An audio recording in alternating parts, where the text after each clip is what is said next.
गर्मी दिन ब दिन बढ़ने लगी। सूरज की तीखी किरणें अजियतें ढाने लगी। आवाम परेशान, घरों से निकलने वाले हलकान, सब मानसून की बारिशों के मुंतजिर। लेकिन बारिश होगी कब? महकमा मौसमियात ने पेशगोई कर दी। महकमा मौसमियात के मुताबिक जून के दूसरे हफ्ते से प्री मानसून शुरू हो सकता है। गुज़िश्ता साल की तरह इस साल भी मानसून में मामूल से ज्यादा बारिशें होंगी।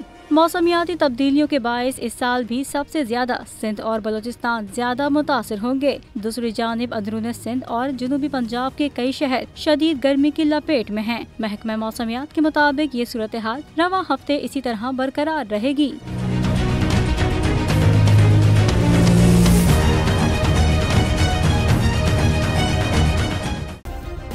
सब्सक्राइब करें और बेल दबाएं ताकि कोई खबर रह न जाए।